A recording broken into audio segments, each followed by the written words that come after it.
আমাকে কি কেউ পারবে? আমাকে টুকরা টুকরা করে হত্যা করলো, ইসলামের লাইন থেকে, আল্লাহর রাস্তা থেকে, কোরআন এবং হাদিস থেকে এক চুলও সরাই দিতে পারে? অসম্ভব। আমার জীবন চলে যেতে পারে, এর থেকে আমি 1 ইঞ্চিও বাইরে যেতে পারবো না। ধর্ম এমন একটা, যারা ধর্মে বিশ্বাস করে তাদের বিশ্বাস হয় এত দৃঢ়, সেইখানে মা বাপের ধর্ম তারা পরিত্যাগ করে রাসূলের জন্য পাগল হয়ে গেল, দেখা খোদাগুলি বাদ দিয়া এক অদেখা আল্লাহকে বিশ্বাস করলো। ফেরেশতা বিশ্বাস করলো, কেউ ফেরেশতা দেখে নাই, জাহান্নাম কেউ দেখে নাই, বেহেশত কেউ দেখে নাই, কিয়ামত হবে কেউ দেখে নাই, কবর থেকে ফিরে এসে কেউ বলে নাই যে এরকম আজরাইল আসে, এরকম মউত হয়, কবরে গেলে প্রশ্ন হয়, এগুলো কেউ দেখে নাই। নবী করিম সাল্লাল্লাহু আলাইহি সাল্লাম বললেন, আর লোকগুলি বিশ্বাস করে আস্তে আস্তে তার কাতারে ভিড় জমাতে লাগলো। নবী করিম সাল্লাল্লাহু আলাইহি সাল্লামকে মানুষরা এত বিশ্বাস করত, একবার এক ইহুদির সঙ্গে তার কথা কাটাকাটি হচ্ছিল। ওই ইহুদির কাছ থেকে রাসূলুল্লাহ ধার করেছিলেন, ধারের টাকা তিনি সময় মতো পরিশোধও করেছেন। ইহুদি বলছে আমার টাকা দাও, রাসূল বলছেন আমি টাকা তোমাকে দিয়েছি, সে বলছে টাকা তুমি দাওনি। এই কথা কাটাকাটি হচ্ছে। একজন সাহাবী এসে জিজ্ঞেস করলেন, ইয়া রাসূলুল্লাহ এখানে কি হয়েছে? তিনি বললেন, এই লোকটা আমার কাছে টাকা পাইতো, আমি সময় মতো টাকা ফেরত দিছি, এখন সে বলছে টাকা ফেরত দেইনি। সাহাবী বললেন, আমি সাক্ষী আপনি টাকা ফেরত দিয়েছেন। নবী করিম সাল্লাল্লাহু আলাইহি সাল্লাম বললেন, টাকা দেওয়ার সময়ও তুমি উপস্থিত ছিলে না, আর টাকা যখন ফেরত দেই তখনও তুমি উপস্থিত ছিলে না, তুমি সাক্ষী হলো কেমনে? সাহাবী বললেন, ইয়া রাসূলুল্লাহ সাক্ষী হলাম কেমনে? আমরা তো আল্লাহ চিনতাম না, আমরা দেখা খোদাগুলোরে বিশ্বাস করতাম, আপনার কথায় এক অদেখা আল্লাহর উপর ঈমান এনেছি, বাপ মায়ের ধর্ম পরিত্যাগ করেছি, বেহেশত দেখি নাই বিশ্বাস করেছি, হুর দেখি নাই বিশ্বাস করেছি, জাহান্নাম দেখি নাই বিশ্বাস করেছি, ফেরেশতা দেখি নাই বিশ্বাস করেছি, কিয়ামত হবে, হাসর হবে, মিজান হবে, সিরাত হবে, আমলনামা ছড়িয়ে দেওয়া হবে। এতগুলি অদেখা কথা যদি আপনার মুখের কথায় বিশ্বাস করতে পেরে থাকি, তাহলে সামান্য কয়টা টাকা ফেরত দিচ্ছে তা বিশ্বাস করবো না? ইহুদি বলল, আপনি আমার টাকা ফেরত দিয়েছেন, আমি শুধু পরীক্ষা করলাম। আর ইহুদি রইলাম না, লা ইলাহা ইল্লাল্লাহু মুহাম্মাদুর রাসূলুল্লাহ। রাসূলুল্লাহ যা করেছিলেন তার চরিত্র দিয়ে করেছিলেন, অনুপম চরিত্র, পৃথিবীতে যার নজির নেই। এই জন্য আমি বলি, আমরা অমুকের আদর্শের সৈনিক, আমরা অমুকের আদর্শের সৈনিক বলে যারা চিৎকার মারে, তাদের বোঝা দরকার আপনি যে নেতার পেছনে ঘোরেন, সেই নেতা জীবনেও মদ খায় নাই, এ ব্যাপারে কি আপনি নিশ্চিত? ওই নেতা জীবনেও মিথ্যা কথা বলে নাই, এ ব্যাপারে কি আপনি নিশ্চিত?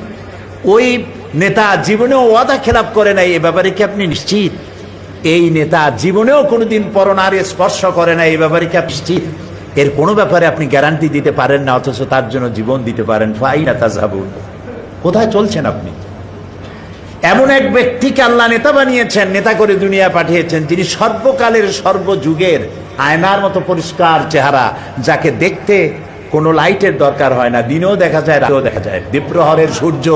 দ্বীপ্রহরের সূর্য অন্ধ অবলোকন করতে পারে, সে চোখ দিয়ে দেখে না, কিন্তু অনুভব করে দ্বীপ্রহরের একটা সূর্য উঠেছে, যার তাপ এসে তাকে বলে দেয় এখন দুপুরের রোদ, চৈত্র মাসের দুপুরের রোদ। সুতরাং নবী করিম সাল্লাল্লাহু আলাইহি সাল্লামের চরিত্র ছিল আকাশের সূর্যের মতো দীপ্তমান, গোটা বিশ্বের মানুষের কাছে উজ্জ্বল, যার জন্ম থেকে শুরু করে মৃত্যু পর্যন্ত এমন একটা দিক নাই, বিভাগ নাই যা সাহাবায়ে কেরাম সংরক্ষণ করেন নাই। জীবনের সব কিছু লিপিবদ্ধ হয়েছে। আপনি কোন নেতা পাবেন এমন বলেন, একজন নেতার নাম বলেন যার লেখাপড়া জন্ম, লেখাপড়া মৃত্যু, আর জীবনের রাজনৈতিক একটা বক্তৃতা, এছাড়া আপনি কি জানেন? আর বইতেই বা কি লেখা আছে? নবী করিম সাল্লাল্লাহু আলাইহি ওয়াসাল্লামের জীবনকে যারা সংরক্ষণ করেছেন, তার জীবনী যারা লিখেছেন, আসমাউর রিজাল, যারা তার জীবনী সংরক্ষণ করেছেন, কথা, কাজ এবং মৌন সম্মতি যারা সংরক্ষণ করেছেন, তাদের সংখ্যা হচ্ছে 1 লাখের ওপরে।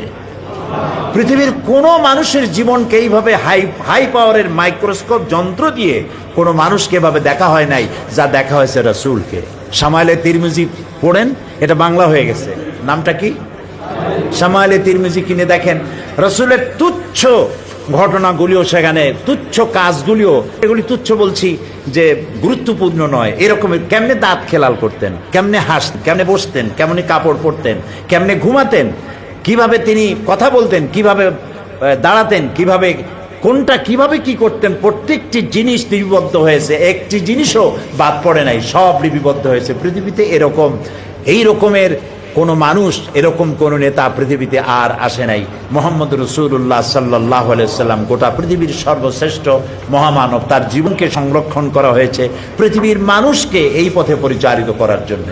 তিনি ছিলেন গোটা বিশ্ববাসীর জন্য রহমত, তাই তিনি তার আচরণে মানুষ মুগ্ধ হয়েছে। তার কপালে লেখা ছিল না যে তিনি নবী, তার পিঠে লেখা ছিল না তিনি নবী, অথচ তিনি যখন তার স্ত্রীকে দাওয়াত দিয়েছিলেন, হযরতে খাদিজাতুল কুবরা রাদিয়াল্লাহু তাআলা আনহাকে যখন ইসলামের দাওয়াত দিলেন যে আমি আল্লাহর নবী, আমার উপরে ঈমান আনো, আমাকে বিশ্বাস করো, আল্লাহ এক, আল্লাহর উপরে ঈমান আনো, এই কথা যখন তিনি দাওয়াত দিয়েছিলেন, হযরত খাদিজা কি দেরি করেছিলেন? আমি মাঝে মধ্যে বলি, যে সমস্ত হুজুররা মুরিদ বানায় বেড়ান তাদেরকে জিজ্ঞেস করা দরকার যে আপনারা তো অনেক মুরিদ বানাইছেন, আপনার বউ আপনার মুরিদ হয়েছে কিনা। কারণ স্ত্রী তার স্বামী সম্পর্কে সবটা জানে, এত বড় সাক্ষী আর কেউ নাই। কিরামান কাতিবিন ছাড়া স্ত্রীর মতো এত বড় সাক্ষী আর কেউ নাই। স্বামীর পা থেকে শুরু করে মাথা পর্যন্ত সব জানে তার স্ত্রী।